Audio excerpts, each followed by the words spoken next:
America യുദ്ധങ്ങൾ അവസാനിപ്പിക്കാൻ ശ്രമിക്കുമ്പോൾ ഓരോ രാജ്യങ്ങൾ വീണ്ടും യുദ്ധങ്ങളിലേക്ക് എത്തുന്ന ഒരു സാഹചര്യമാണ് നിലനിൽക്കുന്നത്.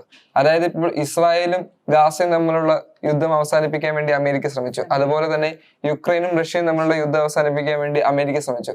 എന്നാൽ അതിനെല്ലാം മറുപടി നൽകിക്കൊണ്ട്, അല്ലെങ്കിൽ ഒരു തിരിച്ചടിയായി എന്നായിരിക്കണം, ഫ്രഞ്ചും അതുപോലെ തന്നെ അതായത് ഫ്രാൻസും ബ്രിട്ടനും ഒരുമിച്ച് നിന്ന് അമേരിക്കനെ തകർക്കാനുള്ള പദ്ധതി ഇപ്പോൾ രൂപീകരിച്ചിരിക്കുകയാണ്.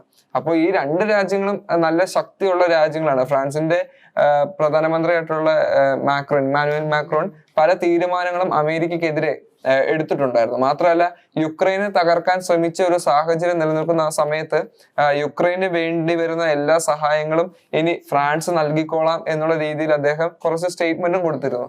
അതുപോലെ തന്നെ ബ്രിട്ടനും, അമേരിക്ക കഴിഞ്ഞു കഴിഞ്ഞാൽ പിന്നെ അമേരിക്ക പോലെ തന്നെ തുല്യശക്തിയായിട്ട് നിലനിൽക്കുന്ന ഒരു രാജ്യമാണ് ബ്രിട്ടനും. അപ്പൊ ബ്രിട്ടനും ഫ്രാൻസും ഇനി ഒരുമിച്ച് നിന്നുകൊണ്ട് അമേരിക്കനെ തകർക്കാനുള്ള പദ്ധതിക്ക് ശ്രമിക്കുകയാണെന്നുള്ളൊരു വിവരമാണ് ഇപ്പോൾ ലോകമാധ്യമങ്ങൾ ചർച്ച ചെയ്യുന്നത് യഥാർത്ഥത്തില്.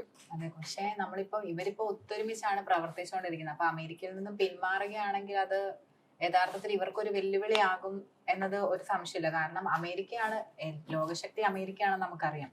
അപ്പൊ അമേരിക്ക ഇപ്പൊ ട്രംപുമായിട്ട് സൗഹൃദത്തിൽ നിലനിന്നിട്ട് പെട്ടെന്ന് ഒരു മാറ്റം വരുമ്പോഴത്തേക്കിനും ഈ രാജ്യങ്ങൾക്കും ട്രംപ് വലിയ രീതിയിലുള്ള ഭീഷണിയായിരിക്കും ഉയർത്താൻ പോകുന്നത്. അപ്പം മുന്നോട്ടുള്ള യൂറോപ്യൻ യൂണിയനാണ് എങ്ങനെ മുന്നോട്ട് പോകുന്നുള്ള കാര്യം, ഇങ്ങനെ യുദ്ധത്തിലേക്ക് പോവുകയാണെങ്കിൽ അത് മൂന്നാം ലോക മഹായുദ്ധത്തിലേക്ക് തന്നെ ആയിരിക്കും കടക്കാൻ പോകുന്നത്. അതെ, അത് മാത്രമല്ല, അമേരിക്ക ഇപ്പോൾ പല രാജ്യങ്ങളിലും സമാധാനം കൈവരിക്കാൻ വേണ്ടി ശ്രമിക്കുമ്പോഴും അമേരിക്ക അവരുടെ ആണവായുധങ്ങൾ വർദ്ധിപ്പിക്കാനും അതുപോലെ തന്നെ അവരുടെ ആയുധക്ഷമത വർദ്ധിപ്പിക്കുന്നതിന് വേണ്ടിയുള്ള കാര്യങ്ങളെല്ലാം സ്വീകരിച്ചു കഴിഞ്ഞു. അതിനു പുറമെ അവർ മറ്റു രാജ്യങ്ങളിൽ ഉൽപ്പാദിപ്പിക്കുന്ന ആണവായുധങ്ങളുടെ കൺട്രോൾ സ്വീകരിക്കും എന്നുള്ള രീതിയിലുള്ള വാർത്തകൾ നമ്മൾ ചർച്ച ചെയ്തതാണ്. മാത്രമല്ല, എലോൺ മസ്കിന്റെ കമ്പനികൾ പല ആയുധങ്ങളും മറ്റു രാജ്യങ്ങളിലേക്ക് എത്തിക്കുന്നുണ്ടെന്ന്. എന്നാൽ അതൊക്കെ ഭയങ്കര പ്രവർത്തനക്ഷമമല്ല. അതായത് അവരെ ചതിക്കുന്ന ഒരു രീതിയിലൊക്കെയുള്ള ഒരു ആയുധങ്ങൾ, അതായത് കേടായിട്ടുള്ള സാധനങ്ങൾ മറ്റു രാജ്യങ്ങളിലേക്ക് എത്തിച്ച് അവരുടെ യുദ്ധതന്ത്രങ്ങളെ മാറ്റി എടുക്കുക എന്നുള്ള രീതിയിലുള്ള ഒരു ന്യൂസ് ഒക്കെ കഴിഞ്ഞ ദിവസങ്ങളിൽ ചർച്ച ചെയ്യപ്പെട്ടിരുന്നു. അപ്പം ആ ഒരു സാഹചര്യത്തിൽ ഇനി അമേരിക്ക അവരുടെ ആണവായുധങ്ങളും ആയുധ സേനകളും വർദ്ധിക്കുന്ന സമയത്ത് മറ്റു രാജ്യങ്ങൾ എത്രയൊക്കെ പരിശ്രമിച്ചാലും അമേരിക്കനെ തകർക്കാൻ കഴിയാത്ത ഒരു അവസ്ഥയിലേക്ക് എത്താനുള്ള സാധ്യതകളുണ്ട്.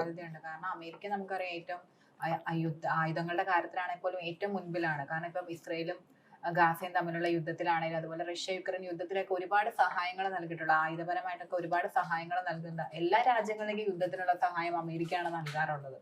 അപ്പം അത്തരത്തിലും ആ ഒരു രാജ്യത്തിനെതിരെ നിൽക്കുമ്പോൾ എന്താണെങ്കിലും കൂടുതൽ കാര്യങ്ങൾ അത് വലിയ രീതിയിലൊരു മഹായുദ്ധത്തിലേക്ക് തന്നെയായിരിക്കും അത് പോകുക. തീർച്ചയായിട്ടും. അപ്പം അത് മാത്രമല്ല, ഈ യുദ്ധങ്ങൾ എത്തിക്കുന്നത് ഇത് യുക്രൈന്റെ പേരിലായിരുന്നു. ആദ്യം ഫ്രാൻസും ബ്രിട്ടനൊക്കെ യുക്രൈനെ സഹായിക്കാമെന്നുള്ള രീതിയിലായിരുന്നു നിലനിന്നിരുന്നത്, അമേരിക്കക്കെതിരെ നിന്നിരുന്നത്. പക്ഷെ ഇപ്പോൾ യുക്രൈൻ അടക്കം അമേരിക്കയുടെ വാക്ക് കേട്ട് ഒരു വെടിനിർത്തൽ കരാറിലൊക്കെ ഒപ്പിട്ട ഒരു വാർത്തയൊക്കെ ചർച്ച ചെയ്യപ്പെട്ടിരുന്നു.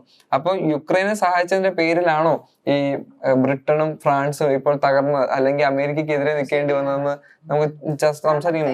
ഇപ്പൊ യുക്രൈൻ ആണെങ്കിൽ തന്നെ നമുക്ക് വേറൊരു വഴിയില്ലാതെയാണ് അവർ അമേരിക്കയുടെ നിബന്ധനകളെല്ലാം അംഗീകരിച്ചുകൊണ്ട് ഈ വെടിനിർത്തൽ കരാറിൽ ഒപ്പിടുക. കാരണം ഒരുപാട് സെലൻസ്കി ആണെങ്കിലും യുക്രൈൻ ഒരുപാട് പോരാടിയിരുന്നു. പക്ഷെ ഒരു വഴിയില്ലാതെ ഇത്രയും രാജ്യത്തെ എല്ലാ വിഭവങ്ങളും ഇല്ലാതായി രാജ്യം ശരിക്കും ദാരിദ്ര്യത്തിലേക്ക് പോകുന്ന ഒരു സാഹചര്യം വന്നിട്ടാണ് ഇപ്പം അമേരിക്കയായിട്ട് അപ്പൊ അവരുടെ സൗഹൃദബന്ധം സ്ഥാപിക്കാനും അതുപോലെ റഷ്യ യുക്രൈൻ യുദ്ധം അവസാനിപ്പിക്കണം എന്നുള്ളൊരു നിലയിലേക്ക് യുക്രൈൻ വന്നത്. അപ്പം ഇവരിപ്പം ഫ്രാൻസ് ആണെങ്കിലും ബ്രിട്ടൻ ആണെങ്കിലും സഹായം നൽകാമെന്ന് പറഞ്ഞാൽ പോലും അമേരിക്കയെ എതിരെ നിൽക്കുമ്പോൾ അവർക്ക് ഒരിക്കലും യുക്രൈൻ ഒരു രക്ഷ ഉണ്ടാകില്ലെന്ന് നമുക്ക് പറയാം. അപ്പൊ അതുകൊണ്ടാണ് സെലൻസ്കി അടക്കം ഇപ്പം ട്രംപിന്റെ ഈ നിബന്ധനകളെല്ലാം അംഗീകരിച്ചുകൊണ്ട് ഈ യുദ്ധം അവസാനിപ്പിക്കാൻ ഒരു നീക്കത്തിലേക്ക് പോകുന്നത്. അതെ, അത് മാത്രമല്ല, ഇപ്പോൾ ഈ ആയുധ ശേഖരങ്ങൾ നശിപ്പിക്കുന്നതിനകത്ത് ഏറ്റവും പ്രധാനമായിട്ട് ഞാൻ പറഞ്ഞല്ലോ, അമേരിക്കയാണ് ഇപ്പൊ ഏറ്റവും കൂടുതൽ അവരുടെ ആയുധങ്ങൾ വർദ്ധിപ്പിക്കുന്നത്. അപ്പൊ ഇനി ഈ ഫ്രാൻസും ബ്രിട്ടനും ഒരുമിച്ച് നിൽക്കുമ്പോൾ അവരുടെ ശക്തി പ്രകടമാകുന്നത് നമുക്ക് കാണാൻ സാധിക്കും. അതിന്റെ കൂടെ ഇറാനും കൂടെ പങ്കെടുത്തു കഴിഞ്ഞാൽ അത് അതിനേക്കാൾ വലിയൊരു യുദ്ധത്തിലേക്ക് എത്താനുള്ള സാധ്യതയുണ്ട്. കാരണം ആണവായുധങ്ങളിൽ നമ്മൾ ഇപ്പോഴും മനസ്സിലാക്കാത്രത്തോളം ആണവായുധങ്ങളും അതുപോലെ തന്നെ ശക്തിയും പല രീതിയിലുള്ള ടെക്നിക്കലി ഇംപ്രൂവ്മെന്റ് ആയിട്ട് വരുന്ന ഒരു രാജ്യമാണ് ഇറാൻ എന്ന് പറയുന്നത്. ഇറാനിലെ ആണവായുധങ്ങളുടെ കണക്കുകൾ ഇപ്പോഴും നമുക്ക് വ്യക്തമാകുന്നില്ല. ആ ഒരു സാഹചര്യത്തിൽ ഇറാൻ കൂടി ഈ ഒരു രാജ്യങ്ങൾക്ക് സഹായകമായി വരികയാണെങ്കിൽ അത് നമ്മുടെ ഈ അമേരിക്കനെ തീർച്ചയായിട്ടും ഇല്ലാതാക്കും എന്നുള്ളത് തീർച്ചയാണ്. അപ്പോൾ ഈ ഒരു രാജ്യങ്ങളുടെ യുദ്ധം ഇത്രത്തോളം വളരുന്ന ഒരു സാഹചര്യത്തിൽ രാജ്യങ്ങൾ തമ്മിലുള്ള യുദ്ധം അവസാനിപ്പിക്കുന്നതിന് വേണ്ടി എല്ലാ നേതാക്കന്മാരും ശ്രമിക്കണം. മാത്രമല്ല, അമേരിക്കയുടെ ഈ ഒരു നിലപാട് ഇപ്പോൾ ബ്രിട്ടനും ഫ്രാൻസുമായിട്ട് ഒരു യുദ്ധത്തിന് ഒരുങ്ങി കഴിഞ്ഞാൽ അത് ലോകത്തെ തന്നെ വലിയ പ്രതിസന്ധിയിൽ ആഴ്ത്തുമെന്നുള്ളത് തീർച്ചയാണ്. അതൊരു ചിലപ്പോൾ 3-ാം ലോക മഹായുദ്ധമായിരിക്കാം. അപ്പം അങ്ങനെ ഒരു അവസരം ഉണ്ടാക്കാതെ എല്ലാം സമാധാനപരമായി അവസാനിപ്പിക്കണം എന്ന പ്രതീക്ഷയോടെയാണ് നമ്മൾ എല്ലാവരും ഇപ്പോൾ.